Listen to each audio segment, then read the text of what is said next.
Okay, I'm going to jump right into it again. Improvise.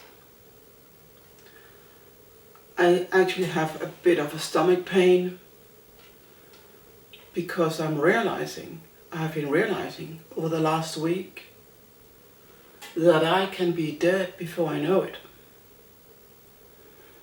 And therefore I want to make this update about the thoughts I have been doing for the last week.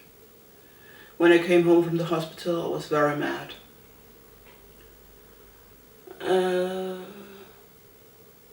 I'm not that angry anymore. I'm more serious.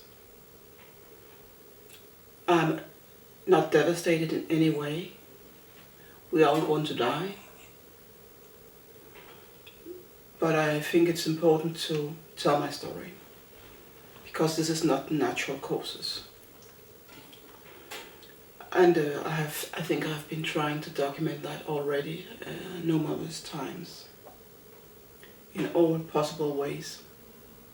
Anyway, I have been thinking about not taking any form of operations, radiation therapy, chemo, all of that. And that is a decision that go against most people's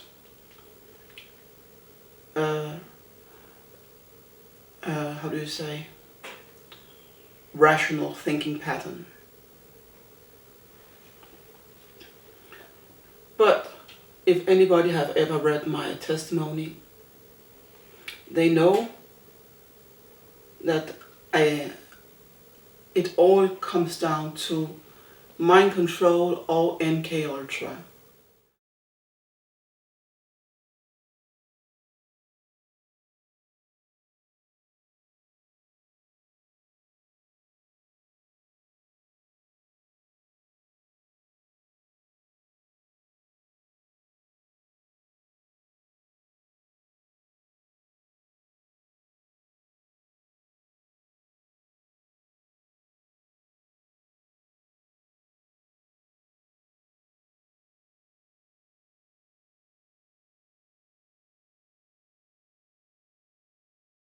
So I have to be very doubtful sometimes, especially in these days. This is my most serious decision ever in my life when it comes to my own thinking processes. And 99% of the population, if not more, will probably think that this sounds like madness, because this is an agenda we know nothing about, mind control. And I won't go into it very much, but every process in the brain is an electrical signal. That is how they're able to make EEG analysis of the brain. I believe it's EEG. Is it EEG or EKG? I think it's EEG. Because it's about electrical signals. So if you know anything about the wireless society that we live in, and you know anything about RFID technologies, radio frequencies, identification technologies, and you have an open mind, it is not far-fetched what I'm saying. It's all about frequencies, energy, electromagnetism, etc., etc. And that's it. I'm not going to spend more time on that subject, because that is only to explain why I'm thinking of not going into this circus, I'm sorry to say so, concerning cancer. And I know that could very possibly kill me within 6 months. Yes, so could it the other circus could also kill me faster for what I know. So I have to, since I doubt my own thinking processes, to some extent at least, I have to look at, as any other investigation, as I've been doing for 8 years now, I have to look at the facts, the evidence, in my case. And the evidence tells me, if I look at it broadly, people around me, my nearest family, all of them, my nearest family, around my age or older, all died around my age or maybe 10 years older, of not cancer, but the treatment. And it went swiftly, within a couple of months, and then they were dead. That is my first evidence. My second evidence is this situation that I'm in right now. And when I look at it, I have to look at what have been going on up till now. First of all, in 2021 I was diagnosed with chronic obstructive lung disease. And I've been having that ever since, going in and out of hospitals more and more frequently. Until, was it May or June this year? I have had almost no issues with my lungs. And now I have cancer suddenly. That's a change. That's interesting. What happened to this chronic obstructive lung disease? That's evidence number one.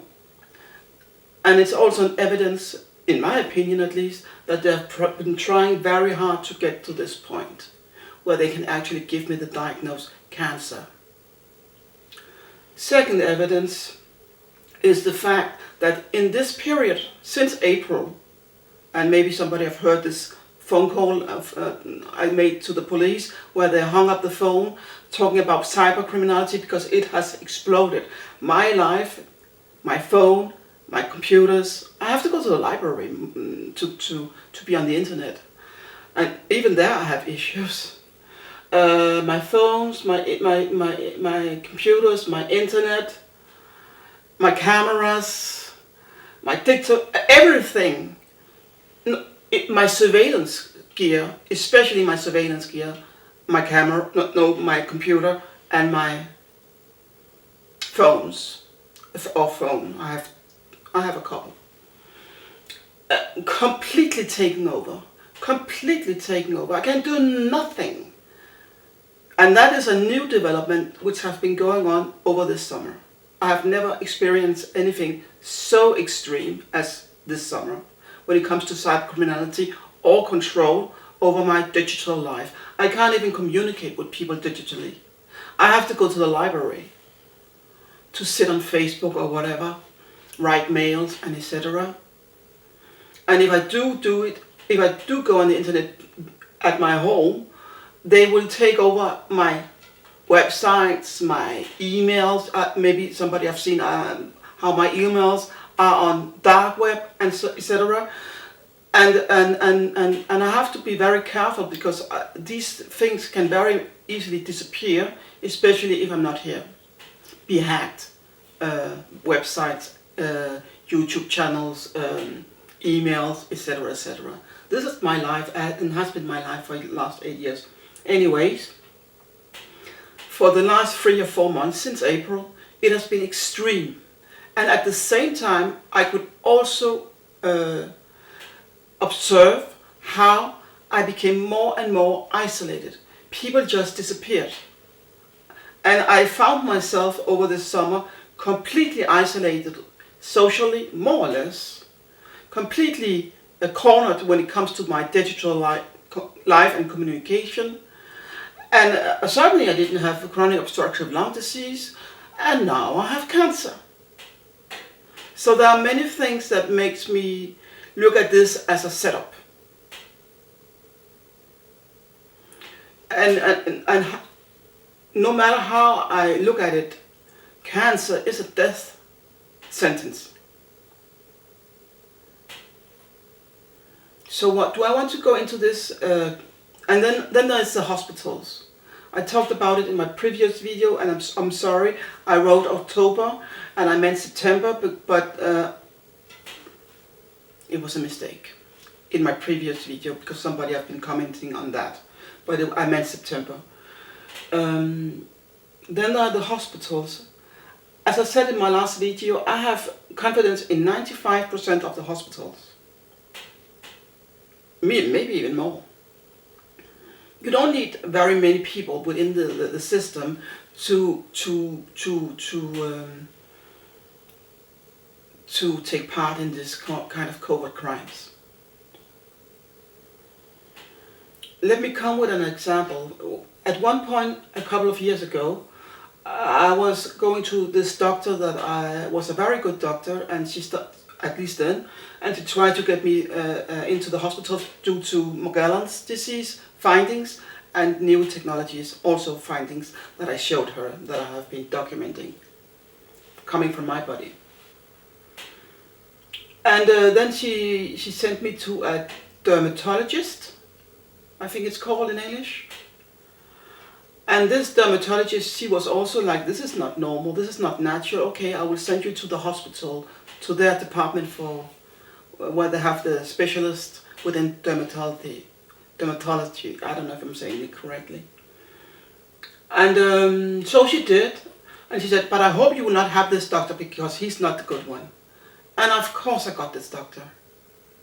And he was like ridiculing my situation and saying, yes, back in the 15th century, we had, that's the only place I can find anything about Morgellons, and that was concerning children with black hairs on their back, etc., etc. Anyway, so I went back to my dermatologist, and both she and I tried to get to another appointment with other doctors to have second opinions. And I think we tried 3 or 4 times, and I actually managed to have other appointments, but when I arrived, it was the same doctor. Every single time. In the end, I just gave up, and this was concerning Morgellons. So that is what I mean about the system.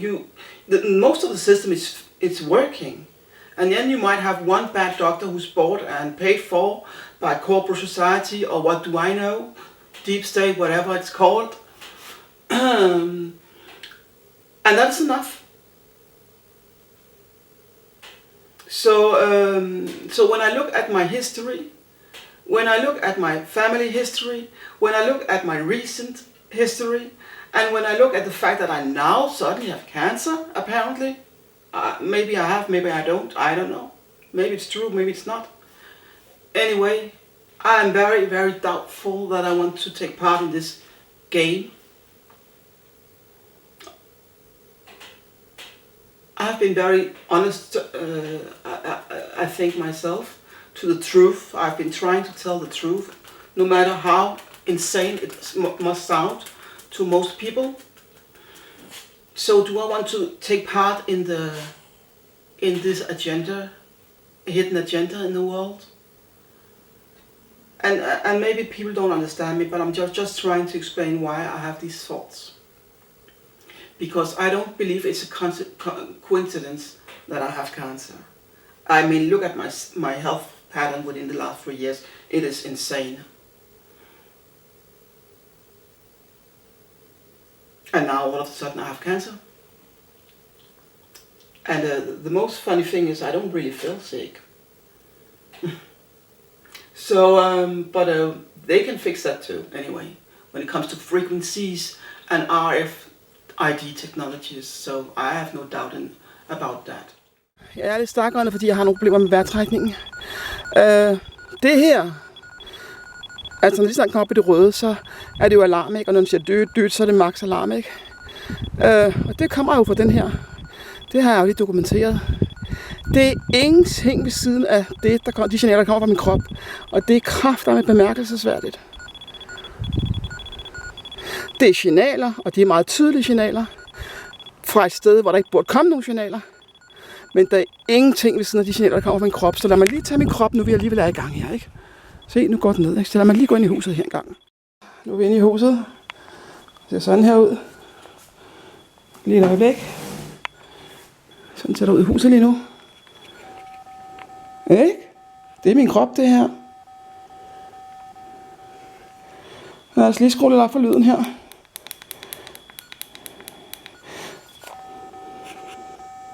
Det er min krop, det her. Jeg har lige været ved smartmeteret. Jeg er lige kommet hjem fra hospitalet i dag. Det er søndag den 5. maj. Og bare lige for at vise, at det er meget udvalgte steder, hvor min krop, de her signaler kommer, så lad mig lige tage den ned til maven. Jeg skal faktisk helt derned, før det begynder at forsvinde. But I'm just quite convinced that if I go into this surgery, if I survive it, the next step would be that, oh, it's spreading, it's so dangerous, oh, you have to do this. I'm quite convinced that would be the case. I'm not even sure I would survive the surgery. Because when you have these technologies inside your body, they can take you out whenever you want. They want. And I do this, I'm pointing to the Wireless Society, okay?